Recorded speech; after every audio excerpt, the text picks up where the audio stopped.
Conspiracies have been around since the world began.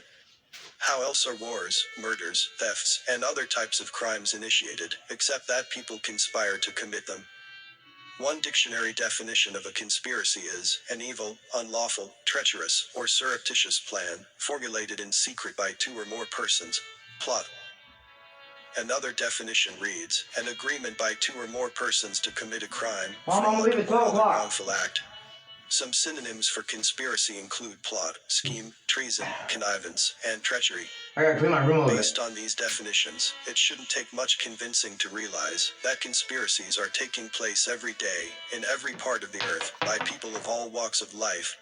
However, one of the greatest tools in the arsenal of those involved in a conspiracy is convincing people that it doesn't exist. Think Kaiser Soze in the film The Usual Suspects. The purpose of this video is to illustrate how major, even global conspiracies can exist without most people knowing. Fuck It would yeah. provide the ingredients typically included in every conspiratorial recipe to help people recognize them more easily, both before and as they occur in real time. Here we go. Before I continue the video, please give a like if you've learned something. And don't forget to subscribe, and also click the notification bell too, so you won't miss any update. And watch to the end to avoid misunderstanding. Thank you.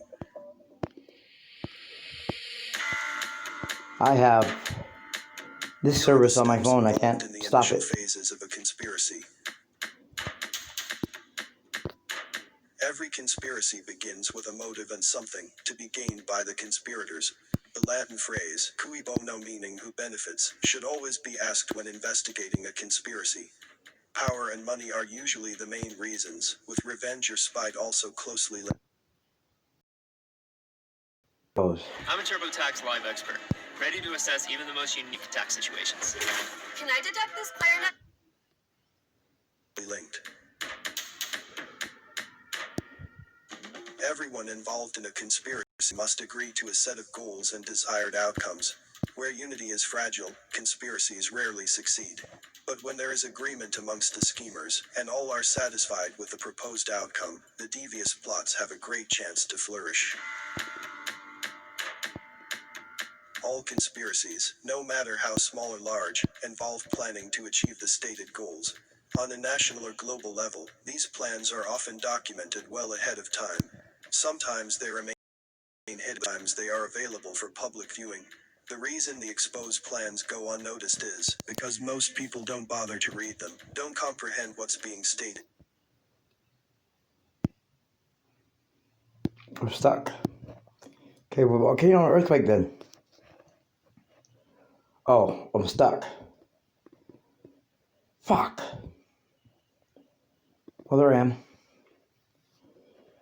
We'll get the news off. Oh, Japan's still the only one that erupted. That's old news. 5.6 in Russia 2 hours ago. 5.0 in Russia 9 hours ago. Papua New Guinea 5.0. 5.2 China 5.0 14 hours ago. Chiching, China 17 hours ago. 5.2 Vanuatu 5.0 in Indonesia. What's the map look like? Holy shit. Bulgaria. Must have just happened. 15 hours ago. Well, why is it so big? Oh, it disappeared now.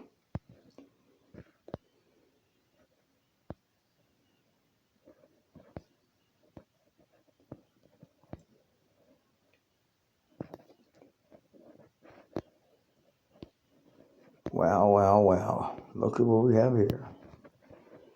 Tandiguito in red. Fuego in red. Fuck you.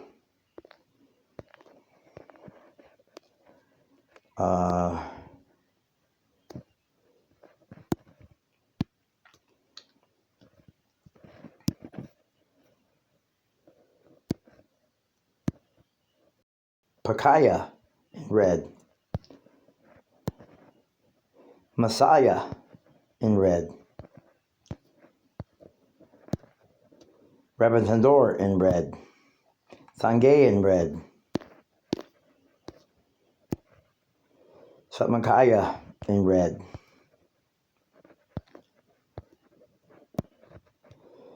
Navados de Chile.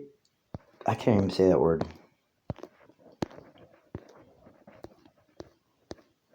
Let's go across the ring of fire.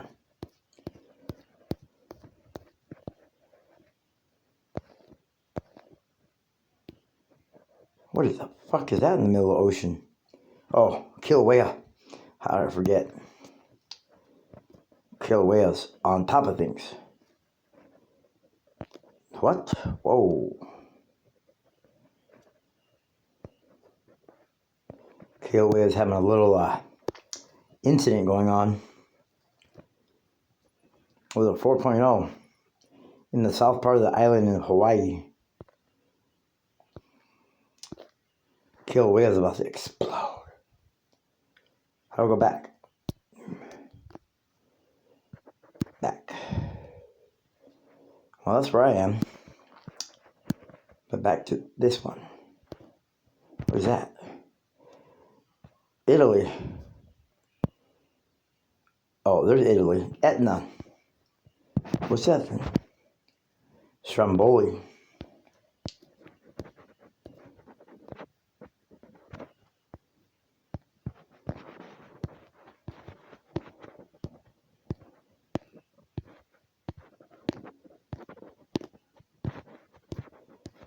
Oh. ASO in red. Japan's in red. Japan's in red. Ring of Fire.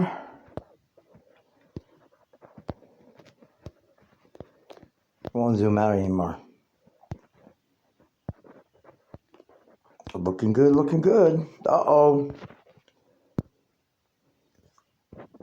Airbus in Antarctica in red.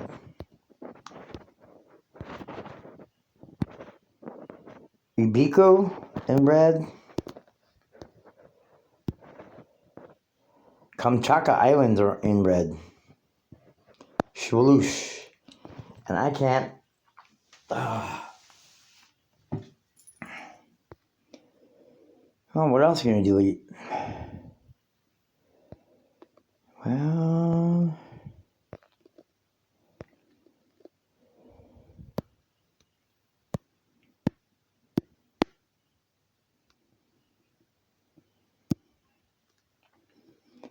I got the Trojan virus in my phone and I can't get rid of it. McAfee doesn't see it. Where's McAfee at? McAfee. Oh, I deleted it. Let's see here. What else to delete?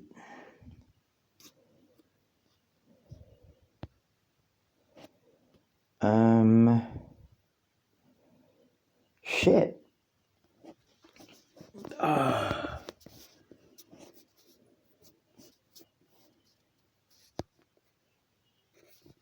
Whoa, what's that? One Night Friend. True Connect. Oh, I can't do that. Show system.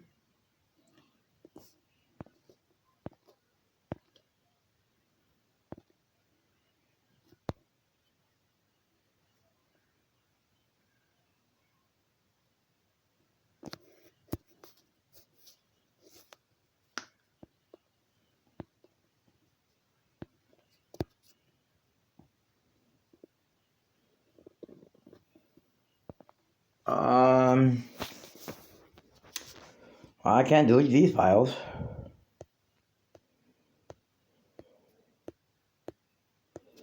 Try again. Next.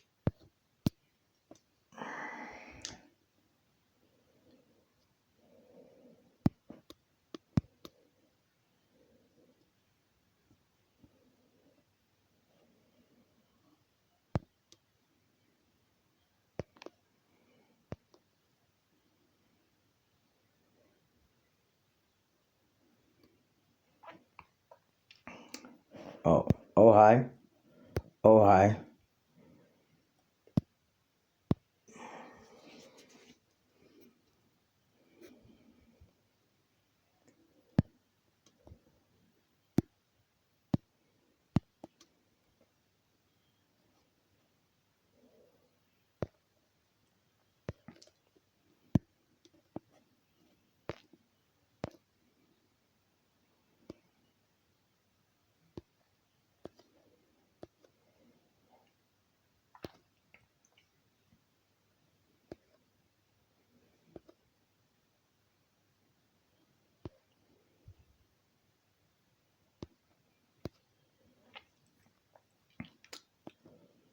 Nope, that's it.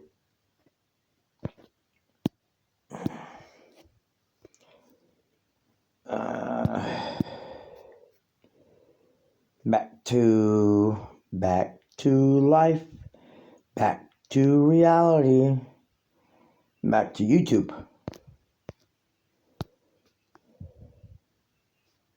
No thanks. Or dismiss them because they can't believe people would do such things. Conspirators must be careful not to disclose their plans in order to have any chance of succeeding.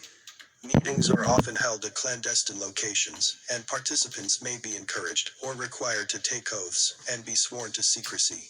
Oftentimes those leading the conspiracy do not divulge the entirety of their plot to everyone involved. People furthest from the inner circle frequently carry out orders without being fully aware of all the details. They may be outright deceived about the true intent of the plot and march on as foot soldiers, believing they are doing something good for humanity. Data gathering. An important step in any conspiracy involves gathering data on those being plotted against. This can cover many ways of spying, including hacking, cyber attacks, surveillance, planting informants, social media monitoring, and other extreme types of espionage. Behavioral analysis. Once enough data is gathered, it can then be utilized to predict behavior. These predictions may be made for individuals, ethnic groups, and sometimes entire populations. If correct, behavioral predictions can help fortify conspiratorial plans to ensure success. Simulations. Depending on the complexity of the scheme, the conspirators may conduct simulations, or dry runs of the key steps required to pull off their plot. The simulation gives them advanced knowledge, and helps them perfect their plan before fully executing it. Simulations often play out in real life, almost exactly as they were gamed ahead of time.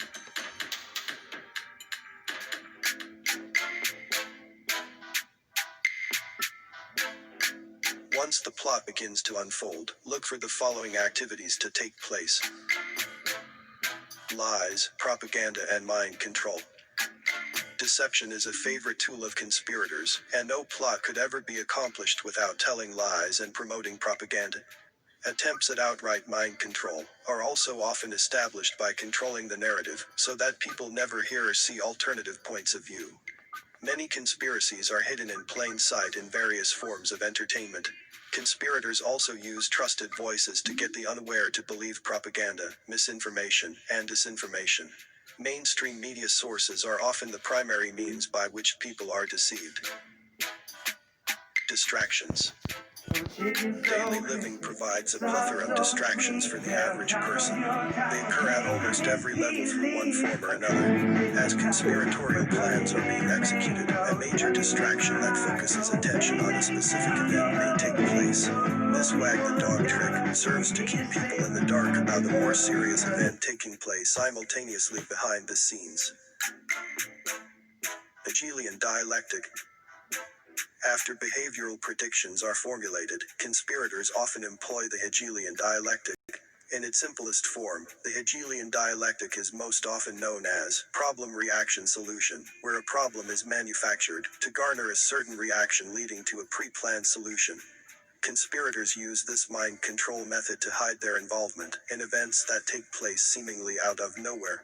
Schemers can then get the public to demand a solution that they have already planned to implement to increase their power. False flags. Conspirators love to execute a plan and then blame it on others. False flag charades quickly serve up a guilty party to deceive the public, while enabling the true subversives to go unnoticed. These events are well-coordinated efforts that may be very hard to detect by the general public.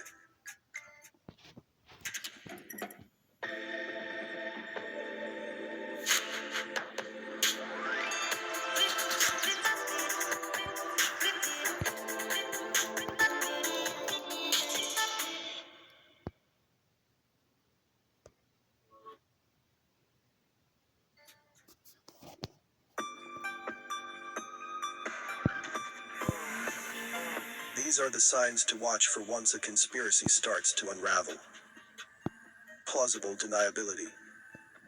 When awareness of a conspiracy begins to gather steam, those involved in the plot will almost always deny it exists. This plausible deniability allows the guilty to pretend they had no awareness of a secret plot, or that any malfeasance was taking place. Conspiracies are usually layered so that those on the outer layers do most of the dirty work. This enables those on the inner layers to deny they knew anything about it, and easily dismiss accusations.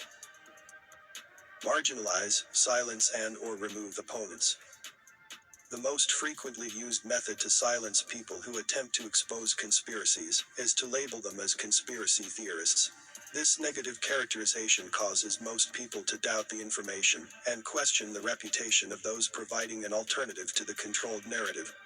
As challenges continue to arise, more severe methods of quelling opposition are used, such as libel and slander, ostracizing, harassment, spying, physical intimidation, bribes, loss of employment, criminal accusations and charges, murder, and fake suicide. Cover-ups and destruction of evidence. As proof of any conspiracy takes root, always expect the schemers to cover their tracks by any means necessary.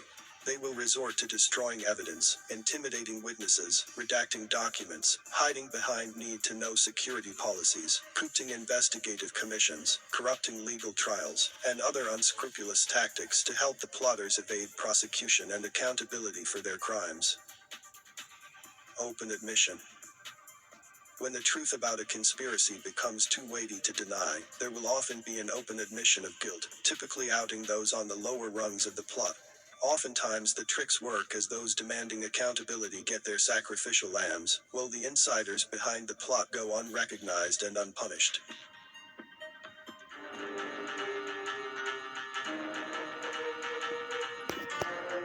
The players involved in many of the greatest conspiracies are often intertwined through familial ties, business and political relationships, and ideological agreements. Therefore, the conspiracies they concoct can be carried out over a long period of time, and aren't dependent on one or a small group of individuals. Here are the two most powerful ways conspiracies are perpetuated. Enacting and amending laws.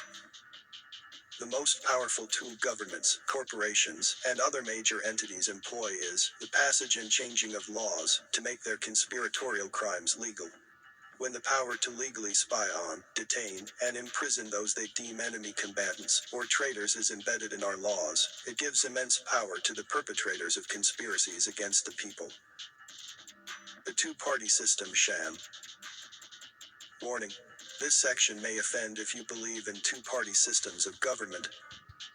Whether governed by a Republican or Democratic president, the march to globalization has continued pretty much unabated in the U.S. The current CV-19 conspiracy arrived in this country under President Trump, and the new normal has been in place since March 16. Democracy has been overrun by oligarchies. Fortune 500 corporations in the technology, pharmaceutical, and banking industries now rule the U.S. every 4 years, the powers that be love to put on a show, to keep the people thinking they have a say in government by voting for their representatives. But elections are nothing more than selections. In other words, the new boss is the same as the old boss. They just have different personalities to cater to different types of people. The truth is that most elected officials are co-opted to do the bidding of those who really pull the strings. The two-party political facade helps propel the next conspiracy to consolidate more power and control in the march to a new global order.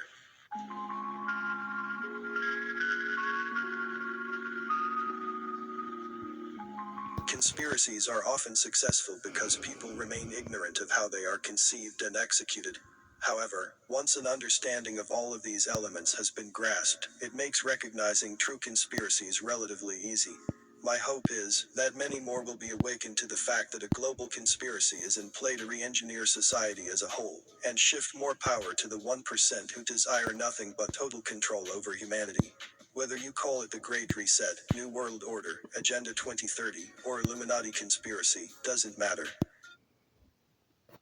Why is the shot of olive oil the perfect way to ring in the new year?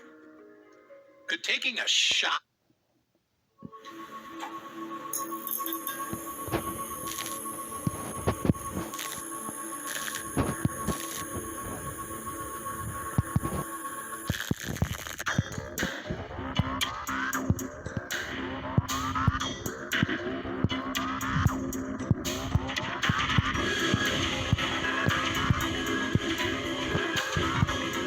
Privacy and cybersecurity experts have warned for many years about risks associated with all smart and wireless technology, cell phones, medical devices and implants, personal and smart home appliances, light bulbs, and wearables, utility smart meters, electric, gas, and water, and everything that uses Internet of Things technology.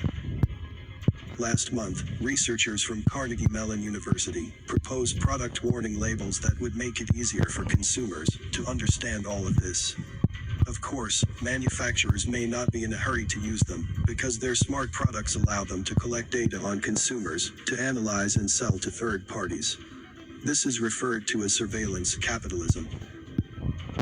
ActivistPost.com reported last year about smart TVs spying on owners. Here's another creepy article about that from Simius.ai. 4 ways your smart TV is watching you. Today we are going to be talking about 4 ways your smart TV is watching you. Smart TVs have helped change the way we consume media. For some, it gives better content options than what is available locally. For others, it is a cheaper high-quality alternative to regular TV, especially this year, due to the Rona CV-19, cord-cutting rates are at record highs. It is expected that the number of cord cutters will reach almost 50% in the next 5 years. Although, there are some oddities with the way smart TVs and their market operates. For example, have you ever wondered why smart TVs are so cheap? In fact, some smart TVs are cheaper than their dumb counterparts. Are these companies so nice that they will charge you so little for their amazing tech? However, with all the good things smart TVs bring, there are some sinister bads, and we are going to be exploring those bads thoroughly in this video. Let's get started. Before I continue the video, please give a like if you've learned something. And don't forget to subscribe, and also click the notification bell too, so you won't miss any update. And watch to the end to avoid misunderstanding. Thank you. I'm a TurboTax Live expert, ready to assess even the most unique tax situations. Can I deduct this?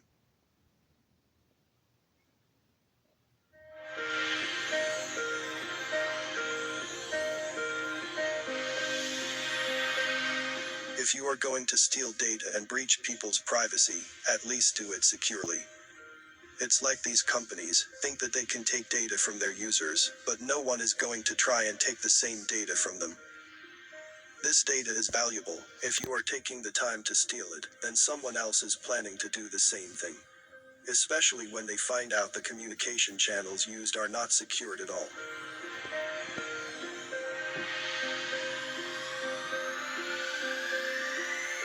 You would expect smart TVs to know what shows you were watching and how long you watched them for.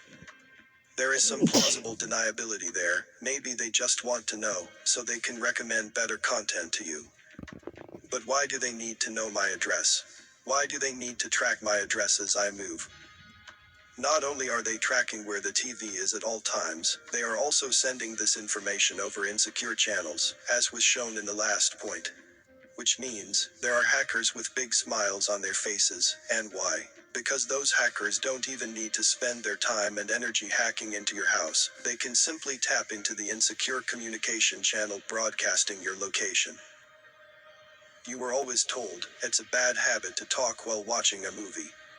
We would recommend you expand that, to not talking, while watching anything on your smart TV, because someone is listening.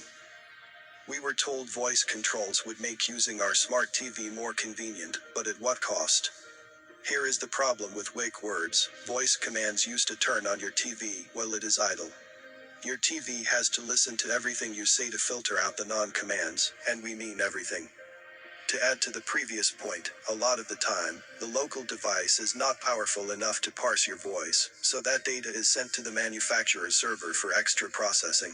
That means, there is a very high chance that the things you have said near your TV are somewhere in the cloud.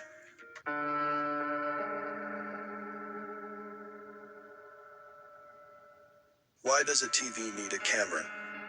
Seriously, why does a TV need a camera? When I started researching and making this video, I used the word watch as a kind of metaphor. It was meant to mean, people can see all the telemetry and statistics coming from your TV, in effect watching you. I never in my wildest dreams thought these manufacturers would be so brazen as to install a camera on the TV. So, in addition to listening to you, they can watch you as you enjoy your favorite shows.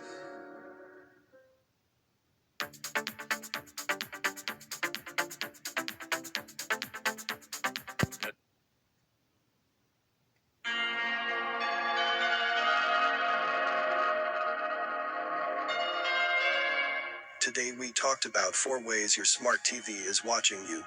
However, these are not the only 4 ways. I focused on the ones that were easiest to understand for my viewers. You should always be alert when dealing with a device that connects to the internet, especially when it is a smart device, and not a traditional computer. How can you fix it? Well, it gets weird. Have you ever wondered why smart TVs are dirt cheap? In fact, some smart TVs are cheaper than their dumb counterparts. Could manufacturing innovation be so rapid that the new versions of something are better and cheaper?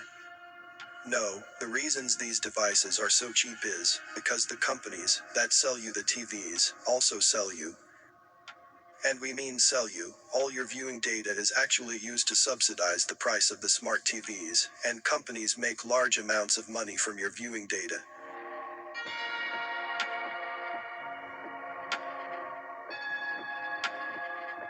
You might say, I'll just disconnect my TV from the internet, and I'll be safe, but that is a half measure. It has been found that some smart TVs connect to the internet all on their own, even when you tell them not to. Besides, a lot of these TVs feature do not track options, but enabling those options, strangely does not reduce the amount of data points being sent back to the manufacturer. It is almost like they expect you to focus on what's on the screen, and not what is going on inside the screen. If you want to protect your home and your privacy, you should visit these links. I do a lot of research into how people's privacy is breached, and the ways to fix those privacy breaches. Thanks for your time. Comment below with more topic ideas for me to discuss. As a lot of care and hard work goes into this, likes and subscribe. Welcome to the Disney Bundle, where Disney Plus, Hulu, and ESPN Plus come to life on all your screens.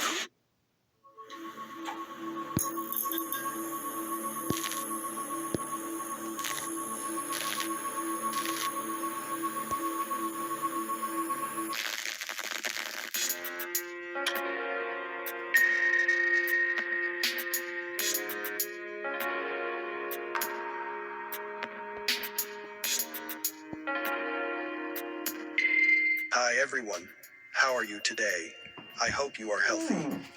Anyway, I have read your comments, and Jenny seems less attractive to you. I am very disappointed. Just kidding. If so, I'll stick with a male narrator here. Okay, without further ado, let's get started.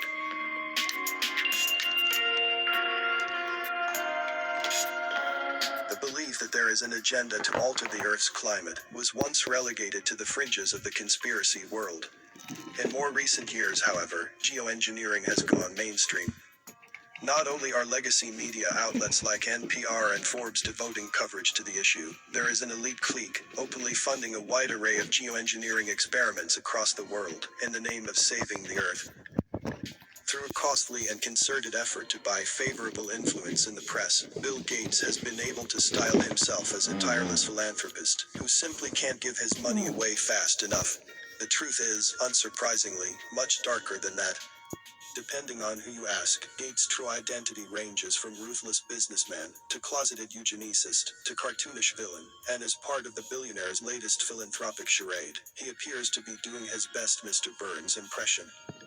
In one better-known episode of The Simpsons, the devilish Mr. Burns blocks out the sun with a giant spatula-like device, so that his energy company could reap the benefits of perpetual darkness.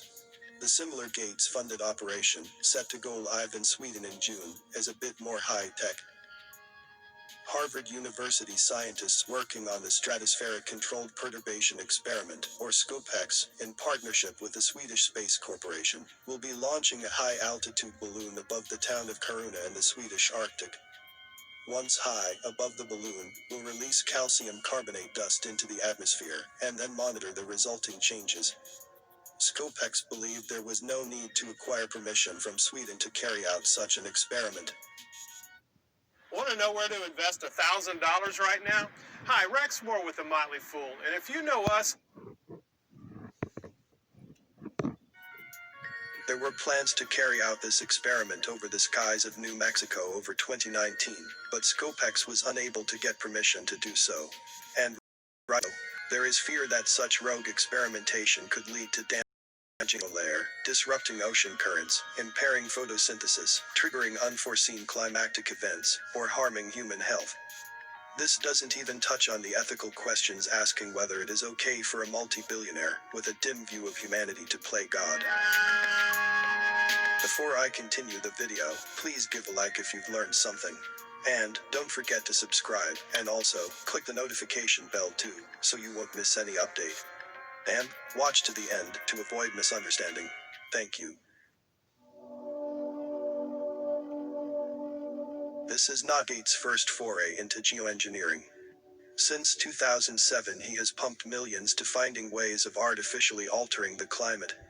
Sometimes this come in the form of academic studies, while other times he buys a piece of a promising company, so that, like Mr. Burns, he can reap a profit. The money, at least early on, was managed by his informal energy and climate advisors, Ken Caldera and David Keith. Before becoming a recipient of Gates' millions, Caldera spent many years working at the Lawrence Livermore National Laboratory, a federal research facility most famous for its role in developing nuclear weapons. While at the lab, Caldera alluded to doing work on how to most effectively weaponize the climate. For a time, Caldera also worked for Intellectual Ventures, a private geoengineering research company, part owned by Gates, and funded by companies like Microsoft, Yahoo, Intel, Amazon, Google, and a large number of investment firms.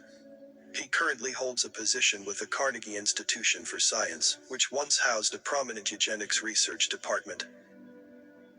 Keith, who's directly involved in the SCOPEX project, is unquestionably devoted to radical geoengineering, but also has a bizarre tendency to act as if geoengineering is still something to be trialed in the future, even though geoengineering experiments have been publicly acknowledged for decades.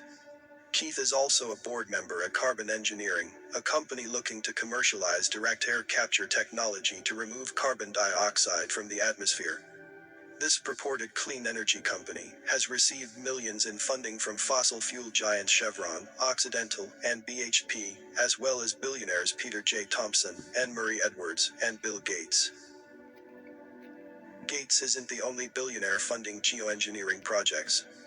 Richard Branson once offered $25 million in prize money to anyone who could produce commercially viable ways to permanently remove greenhouse gases from the Earth's atmosphere. Carbon Engineering was one of the 11 finalists announced in 2011.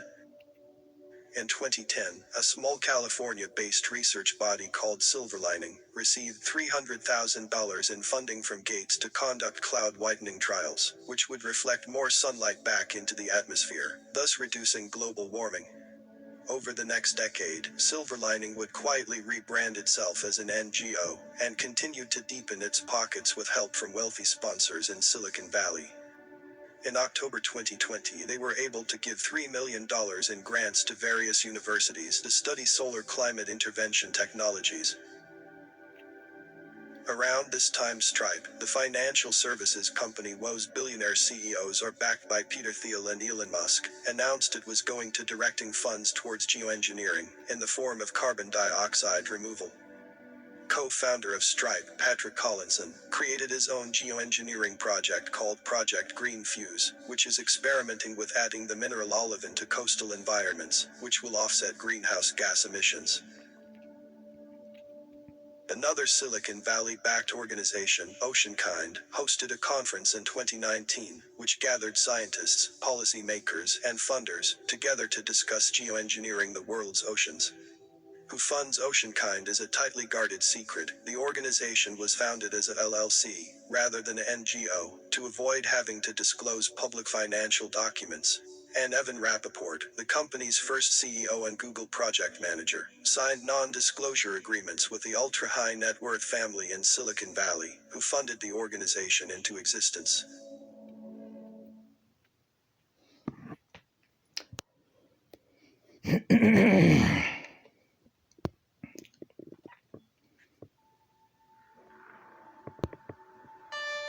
While some of the world's richest men try to go full steam ahead with their geoengineering plans, the international bureaucracy is playing catch-up. The United Nations has been trying to slot geoengineering into their Sustainable Development Goals, while a group calling themselves the Elders, comprised of bureaucrats and heads of state, are calling for a rigorous governance framework for geoengineering to be instituted globally and as quickly as possible.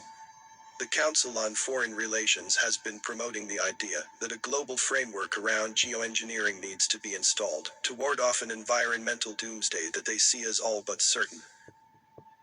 The complete picture should be coming into view by now.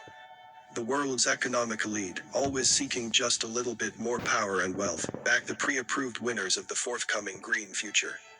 They also fund the science and studies needed to give these schemes academic credibility.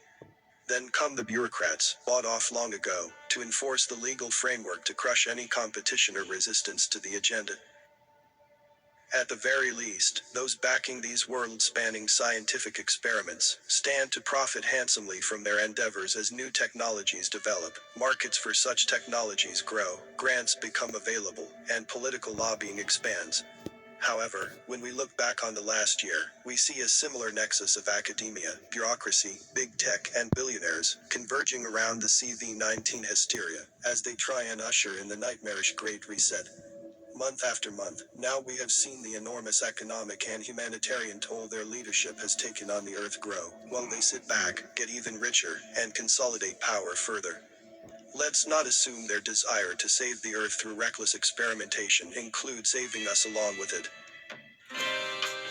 Comment below with more topic ideas for me to discuss. As a lot of care and hard work goes into this, likes and subscribe, let me know I'm doing a good job. Always appreciate it greatly. You may not agree with everything from the content I post. Apply critical thinking and use discernment to come to your own conclusions regarding the content. Take a look at this, guys.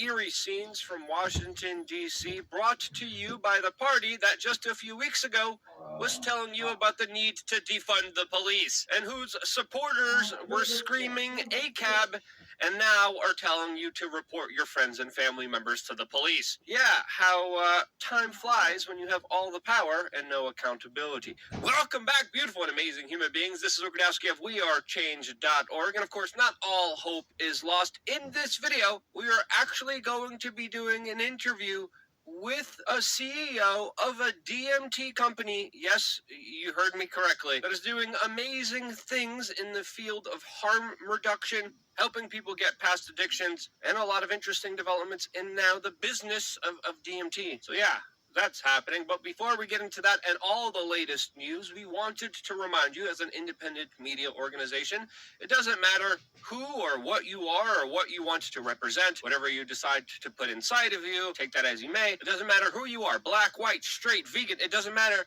we are all being screwed by the same people that celebrate and push our divisiveness that has brought us to this very tumultuous point in American history where we are right now. To the point where there is now 25,000 armed National Guard soldiers who have shoot to kill orders in Washington, D.C., protecting a quote, peaceful transition of power, as of course all of them are being vetted for loyalty tests to make sure that they don't believe in any bad political ideology. All of this as there is no threat at all for anything happening, but yet we have all of this security theater and hyperpartisan sensational nonsense that we're seeing by blue checkmark individuals that are literally putting out videos saying that the 75 million Donald Trump supporters are literally terrorists. Yes, that's the latest propaganda efforts promoted and okayed on social media by blue checkmark individuals that, as Brett Weinstein puts it, is putting out videos that, quote, attempts to draft the rest, specifically the people here, into fighting their neighbors in a civil war. And that's exactly what some of the latest propaganda efforts have been pushing, as of course we've been warning about this for years now. If you go back years on this YouTube channel, you can see very specific, detailed commentary about the larger divide and conquer agenda that has reached hyperbolic levels. In other international news, the United States just declared China to be committing a genocide against the Uyghur Muslim population, which we've been reporting on for many years now. There's also an increased geopolitical push against Russia by mainline Republican senators like Mitt Romney that are calling for more sanctions against Russia, which of course will be the least of things that we will be seeing under a Biden presidency. Germany has announced Conholio sickness camps for, quote, rule breakers that will be put in detention facilities, cracking down on individuals who don't do what the German government says. Now, I don't know about you, but Germany building their own camps against people who don't follow the German government's rules, historically, is not a good freaking thing. That's again, according to my own opinion, especially in a day and age where migrant caravans, 25,000 U.S. troops milling around in one small building using limited restroom and shower facilities, makes you really wonder what's going on here, to say the least. So right now, we are just going to jump into our interview with Timothy Coe, the CEO of Itheon Biomedical, a company that's really doing some incredible things, especially in the space of psychedelics, scientific studies, and breakthroughs, as of course some counties and cities in the United States are literally moving towards decriminalization of psychedelics as we speak right now. Even the UFC, MMA Combat Sports Organization, is now considering using psychedelics to help their fighters deal with physical injuries and brain traumas. Lots of amazing developments happening in this space, and that's why I'm very happy to do this interview, which is being done in part because of the support of Itheon Biomedical. It's important for us to tell you that we are working with them as they are sponsoring this video,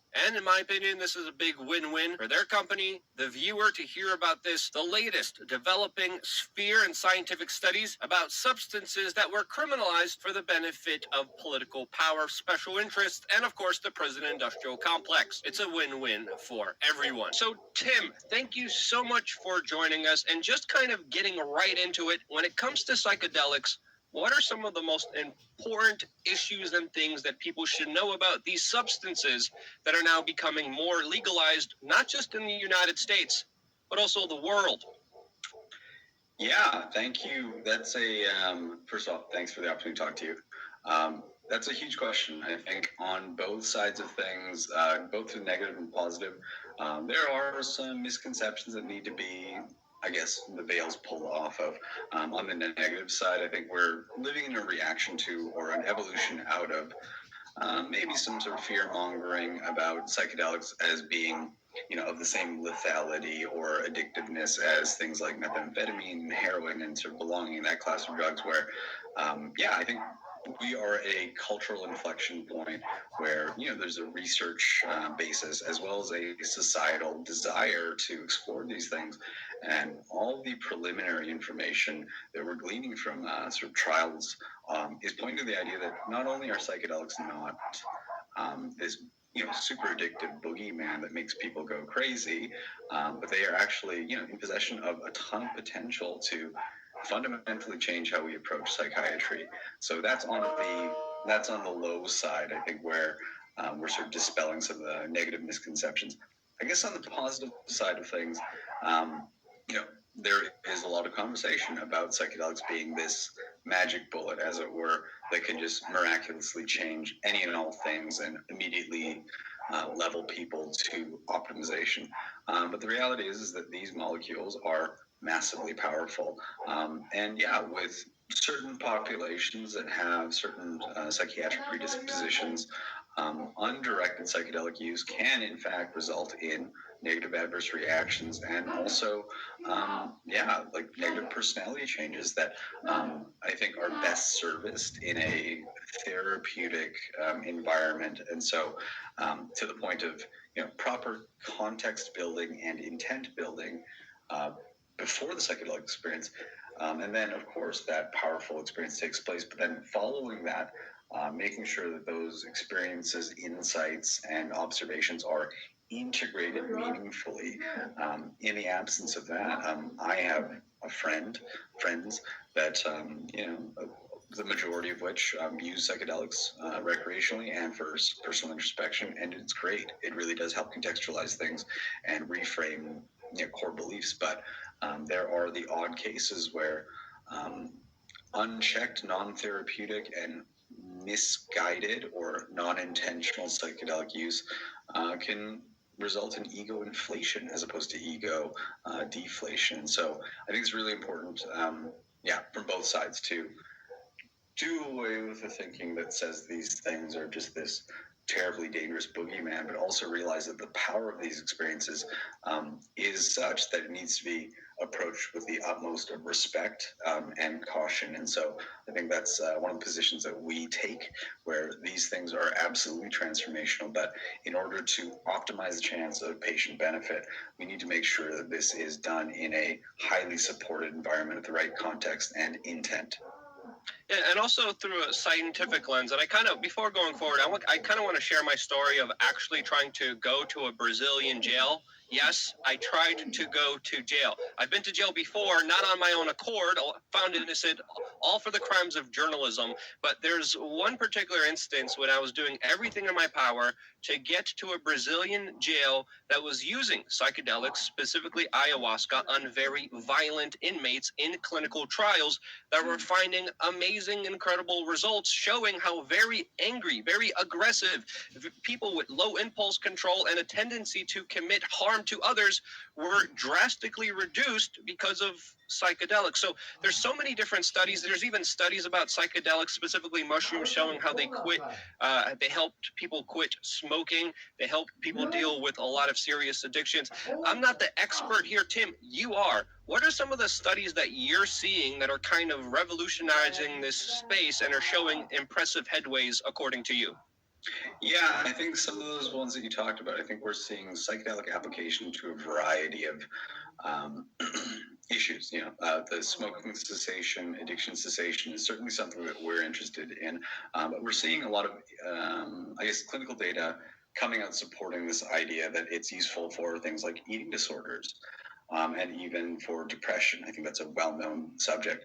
For me, I think the really sort of important and validating thing sort of comes from my basis of understanding for what comprises some of these. What is the sort of shared territory that underpins the sort of behavioral or symptomatic expressions, right?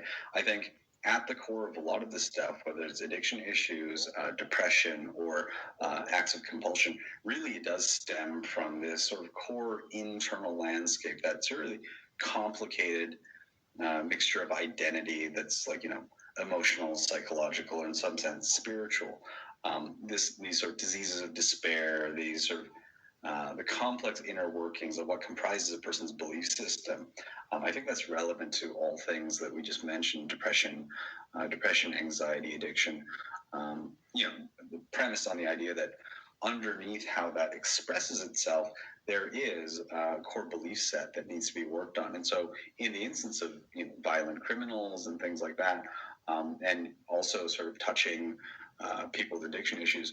I think in a lot of the cases, there are some maybe maladapted, but at the time necessary belief, certain mechanisms and structures that were developed over a course of trauma.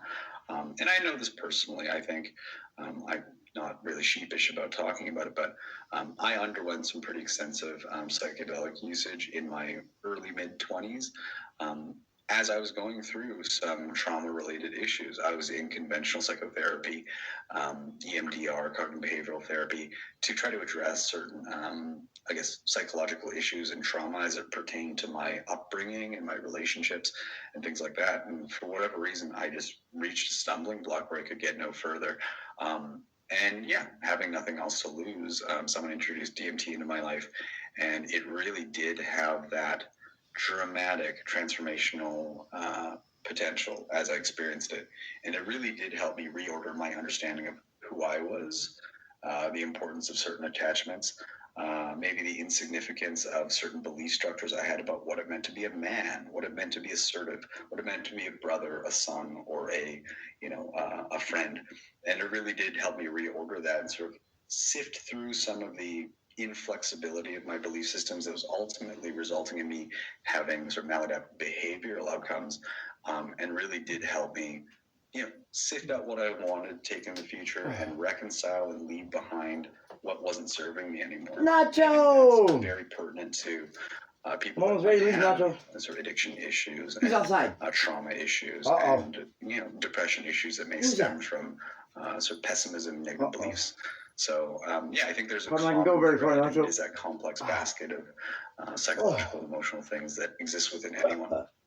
You brought up a lot of very, very important points that I think highlight a perspective that I think could actually help a lot of people. Right now on the screen, I'm showing a Vogue article that's titled "How This Black-Led Psychedelic Collective is Combining Anti-Racism with Sacred Plant Medicine." And there's actually a scientific study showing how mental health symptoms are increased with individuals who are, quote, suffering from race-based trauma. So yes, individuals that are propagandized with fear-based trauma state that's kind of incentivized and pushed by them, whether by actual events, whether just by propaganda out there, are using psychedelics, and they're finding that a lot of this is kind of erased. A lot of this bigger kind of fear state is eliminated when it comes to, the larger question of psychedelics. Now, again, I'm not a medical doctor. I don't want to tell people what to do. I always advise people, check out some of these scientific studies, give them to your medical professional, and start the conversation down there, because something might be right for an individual